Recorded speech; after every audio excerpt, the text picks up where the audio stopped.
Thank you very much, ladies and gentlemen. I believe in God.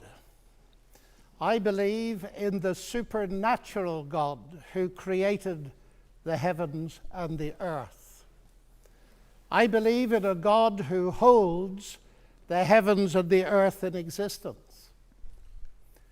I believe that on the basis of rational evidence, similar to the beliefs held by the founders of this house, who gave this university the motto, Dominus Illuminatio Mea. They saw no contradiction between faith in God and the utmost excellence in rational inquiry. And if I dare mention my alma mater of Cambridge in this holy place, I would remind you that on the door of the Cavendish Laboratory in Cambridge are written the words, "Great are the works of the Lord, studied by all who delight in them." And as we look at the rise of science in the 16th and 17th centuries, Alfred North Whitehead and many others commented that men became scientific because they expected law in nature, and they expected law in nature because they believed in a lawgiver. So, ladies and gentlemen, I'm not ashamed of being both a scientist and a Christian, because arguably Christianity gave me my subject. What I am amazed at is that serious thinkers today continue to ask us to choose between God and science. That's like asking people to choose between Henry Ford and engineering as an explanation of the motor car. When Newton discovered his law of gravity, he didn't say, "I've got a law, I don't need God." No, he wrote the Principia Mathematica, arguably the greatest work in the whole history of science, because he saw that God is not the same kind of explanation as a scientific explanation. God doesn't compete. Agency does not compete with mechanism and law. Why is there something rather than nothing? Alan Sandage, the brilliant cosmologist who became a Christian in his 50s, said God is the answer to that question. But people are now so desperate to show that the universe created itself from nothing, which seems to me to be an immediate oxymoron.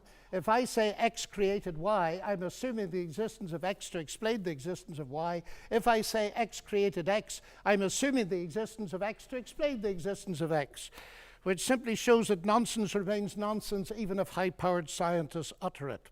It reminds me a little bit of G.K. Chesterton, who said, "It is absurd to complain that it is unthinkable for an unthinkable God to make everything out of nothing, and then to pretend that it is more thinkable that nothing should turn itself into everything." The heavens declare the glory of God, says the ancient psalm. And we've unraveled a bit of that, seeing the fine-tuning of the fundamental forces of nature. It's something that's so striking to scientists that it demands explanation. And it seems to me that Arno Penzias hit it right. He is the Nobel Prize winner who discovered the microwave background on which a lot of the evidence for the Big Bang is based. He said, "Astronomy leads us to a unique event, a universe which was created out of nothing, one with the very delicate balance needed to provide exactly the right conditions required to permit life, and one which has an underlying, one might say, supernatural plan." But I want to come to what I think is one of the fundamental arguments for theism. I take it this house believes in reason. That's why we're all here. And as a scientist, I believe that the universe is rationally intelligible. That is something that has struck some of the geniuses of science as demanding an explanation. Einstein said the only incomprehensible thing about the universe is that it's comprehensible. And Wigner talked about the unreasonable effectiveness of mathematics. How is it that a mathematician thinking in her head in here can come up with equations that seem to fit the universe out there? Well, how is it indeed? Because the irony of the atheist position here is evident. My atheist friends, and I have many of them, tell me that the driving force of evolution, which eventually produced our human cognitive faculties, reason included, was not primarily concerned with truth at all, but with survival. And we all know, ladies and gentlemen, what has often happened and still happens to truth when individuals or commercial enterprises or nations feel themselves threatened and struggle for survival. A leading philosopher, Alvin Plantinga of Notre Dame, says if atheists are right that we are the product of mindless, unguided natural processes, then they have given us strong reason to doubt the reliability of human cognitive faculties, and therefore inevitably to doubt the validity of any belief that they produce, including their atheism. Their biology and their belief in naturalism would therefore appear to be at war with each other in a conflict that has nothing at all to do with God. Yet my atheist friends still insist that it is rational for them to believe that the evolution of human reason was not directed for the purpose of discovering truth. And yet, it is irrational for me to believe that human reason was designed and created by God to enable us to understand and believe the truth. Curious logic. By contrast with that, biblical theism asserts that ultimate reality is personal and intelligent, and the reason science works, and this was the motivating force that drove the great pioneers of science, is that the universe out there and the human mind in here that does the science are ultimately the product of the same intelligent divine mind. Human beings are made, we are told, in God's image, and that means that science can be done. That makes infinitely more sense to me as a scientist than atheism does. Now let me come briefly to ethics. Ethical behavior, like rational behavior, of course, does not itself require religious belief. This is consistent with the fact that humans are created in God's image as rational moral persons.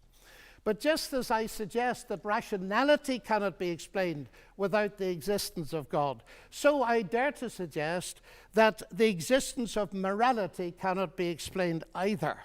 As modern science sprang from Judeo-Christian sources, so did the concept of human equality. Listen to atheist Jürgen Habermas, arguably one of Germany's leading intellectuals. He said that universalistic egalitarianism, from which sprang the ideals of freedom and a collective life and solidarity, the individual morality of conscience, human rights and democracy, is the direct legacy of the Judaic ethic of justice and the Christian ethic of love. This legacy, substantially unchanged, has been the object of continual critical appropriation and reinterpretation. To this day, there's no alternative to it. Everything else is just idle postmodern talk. And it seems to me he's hitting the core of something important, because the value of a human being on which such egalitarianism rests is based not on what the human being can do, but what she's made of, or how she's made in God's image. I never forget speaking on one of my many visits to Russia to a colleague in the Academy of Sciences. And he said, "You know, John, we thought we could abolish God and retain a value for human beings. We found we couldn't, and we murdered millions of them." And Alexander Solzhenitsyn has said, "If I'm asked, why is it that 60 million of my fellow countrymen were sacrificed?" He said, the answer is, we have forgotten God. Science, of course, marvelous as it is limited. Even a Nobel Prize winner, by analyzing a cake, cannot tell why it was made. But Aunt Matilda, who made it, can tell you. She can reveal it to you.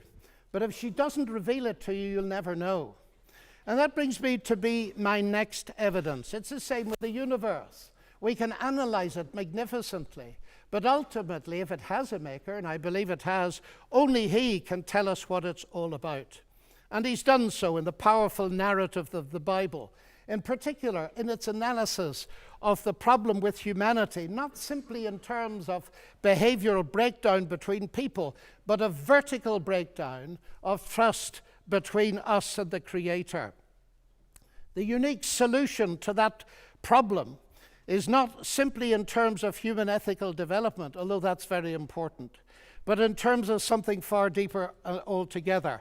The restoration of the fractured relationship with God through the salvation he has brought through Jesus Christ.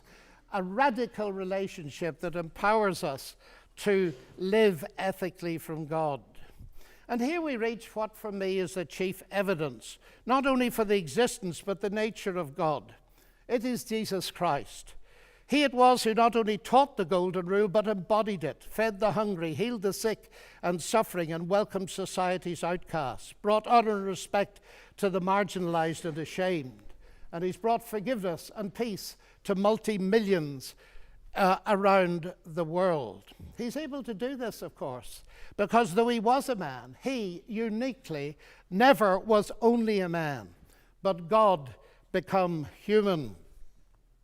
The central evidence for this startling claim is, of course, his historical resurrection from the dead that launched Christianity in the world. This is, of course, ladies and gentlemen, a crunch issue. If Jesus rose from the dead, death is not the end and atheism is false. If Jesus did not rise from the dead, Christianity is false. And I remember at Cambridge as a student listening to the brilliant Sir Norman Anderson, a legal expert, going through forensically the evidence from his legal perspective as a brilliant lawyer. And he said at the end of it, "The empty tomb then of Jesus forms a veritable rock on which all rationalistic theories of the resurrection dash themselves in vain." Just finally now, as I read the Bible, I do not only find intellectual satisfaction, but I find a great deal of that. I sense the voice of God speaking to me. You say, that's intensely personal. But ladies and gentlemen, we've been asked tonight about belief in God. And I want to strongly emphasize that God is not a theory, he's a person. And if the origination of me qua person is a personal God, then the most exciting thing really is there a possibility of getting to know God? And so I don't simply believe there is a God. I've come to know him and trust him. And I have strong reasons for doing so, because of Christ dying and rising again for me. And that has generated in me a sense of utterly unmerited forgiveness, acceptance, and peace that has enabled me to face the ugly side of my own nature and with God's help to do something about it. But it's enabled me to face something else. The hardest problem I face as a Christian is the problem of evil and pain. My niece getting a tumor at 22 that kills her. What do I say to my sister? And this is the hardest problem we face. But it seems to me that atheism here has no answer, because by definition, atheism believes that human death is the end, so there is no ultimate hope. But you see, ladies and gentlemen, we could stay here till midnight and beyond arguing, as has been done in this university for centuries, what a good God should, might, would, could, if not, possibly might, just could he not have done, and we'll get nowhere. So it seems to me there's another question we can ask, and it's this. Granted that life presents us with a double picture. We see some beautiful things. We see some ragged edges. We see hurt and pain, and we see joy. How can we come to terms with that? And it seems to me here is no simplistic answer, but a window into an answer, and it's this. If it is actually true that Jesus is, as I believe him to be, the Son of God, then we can ask the question, what is God doing on a cross? And the answer comes back at the very least. God has not remained distant from our human suffering, but has become part of it. And the other side of that is this. Because Jesus rose from the dead, he is going to be the ultimate judge. Now here's an irony, because atheism has no ultimate hope of justice by definition. The vast majority of people in the history of the world have died without justice and will die without justice. And if death is the end, then of course they have no hope of ultimate justice. But the promise in the New Testament, guaranteed by the resurrection of Jesus, is that he is to be the judge in the coming day. So, ladies and gentlemen, those are some of the reasons why I believe that God is real and worthy to be trusted. Thank you.